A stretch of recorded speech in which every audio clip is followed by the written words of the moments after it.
Bismillahirrahmanirrahim. Assalamualaikum warahmatullahi wabarakatuh. Alhamdulillahirabbil alamin. Wa bihi nasta'inu ala umuri dunya waddin. Wassalatu wassalamu ala asrafil anbiya'i wal mursalin wa ala alihi washabihi ajmain, amma ba'du.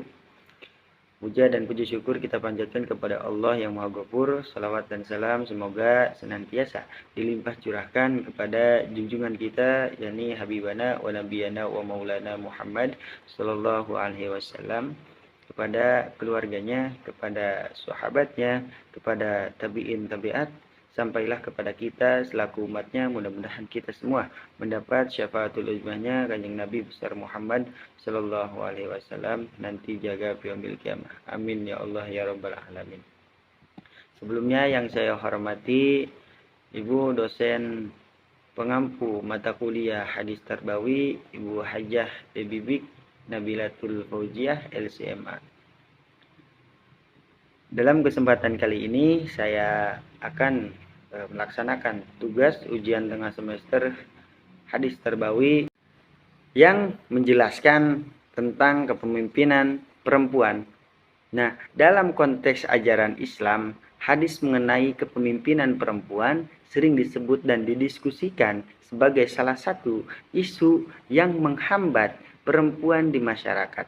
Jadi, ini ada salah satu hadis yang sering disebutkan mengenai kepemimpinan perempuan yang berbunyi hadasana Utsman bin Haisami hadasana Aufun anil Hasani an Abi Bakrata qala laqad nafa'anillahu bi kalimatin sami'tuha mir Rasulillah sallallahu alaihi wasallam ayyamal jamali ba'dama kidtu an alhaqa bi ashabil jamali fa uqatila ma'ahum qala lamma balagha Rasulullah sallallahu alaihi wasallam an ahla farasa qad malaku alaihim bintu kasira qala lan yufliha qaumun walau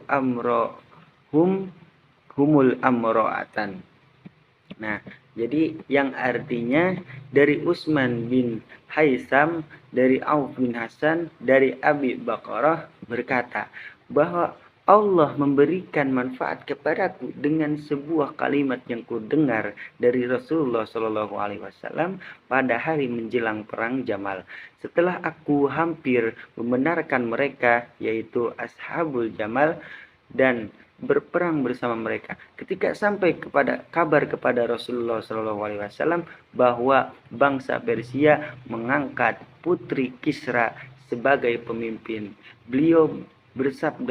Rasulullah bersabda, tidak akan beruntung suatu kaum yang menyerahkan suatu urusan mereka kepada wanita. Hadis riwayat Bukhari.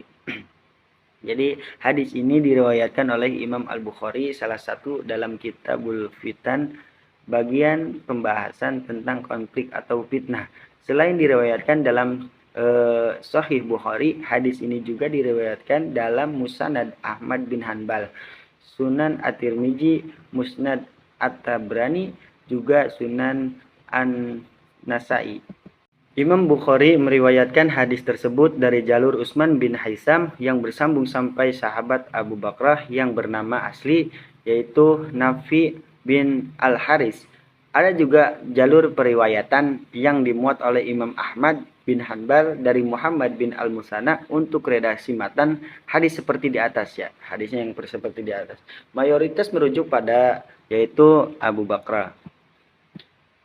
Secara status hadis itu sendiri, para ulama menyepakati bahwa ia berkualitas sahih. Jadi hadis tersebut berkualitasnya itu sahih. Nah, salah satu konsekuensi hadis yang dihukumi sahih adalah ia dapat menjadi dasar hukum atau hujjah dalam syariat. Dari pernyataan Nabi Muhammad SAW, tidak akan beruntung suatu kaum yang menyerahkan urusan mereka kepada perempuan. Nah, inilah debat yang panjang soal kepemimpinan perempuan yang terjadi. Nah, kita mulai dengan komentar para ulama, khususnya ahli hadis dan ahli fikih tentang makna riwayat Abu Bakrah tersebut. Nah, para muhaddisin sudah menyepakati kesahihannya. Salah satunya karena telah terpenuhi standar Imam Al-Bukhari, Imam At-Tirmidzi juga menyebutnya hadis tersebut itu hasan, ya, sahih. Nah, asbabul wurud atau sebab diturunkannya hadis tersebut oleh Abu Bakar adalah ketika konflik politik meruncing antara kubu Sayyidah Aisyah dan Sayyidah Ali bin Abi Thalib. Nah, yang menjadi pemicu perang Jamal pada tahun 36 Hijriah. Nah, posisi politik Abu Bakar sendiri disebut tidak berpihak pada kubu Sayyidah Aisyah dan mendasarkan sikapnya pada pernyataan Nabi di atas. Para pensyarah hadis menjelaskan peristiwa apa yang menyebabkan Nabi berkata seperti itu atau berujar seperti itu. Nah, dalam kisah negeri Kisrah, salah satu bagian dari negeri-negeri Persia yang memiliki seorang raja yang terbunuh. Nah, buah dari konflik internal kerajaan, rupanya pembunuh dari raja adalah anaknya sendiri. Nah, intrik-intrik dari dalam kerajaan tersebut, singkat cerita, diputuskanlah untuk mengangkat raja dari anak perempuan sang Raja Kisra.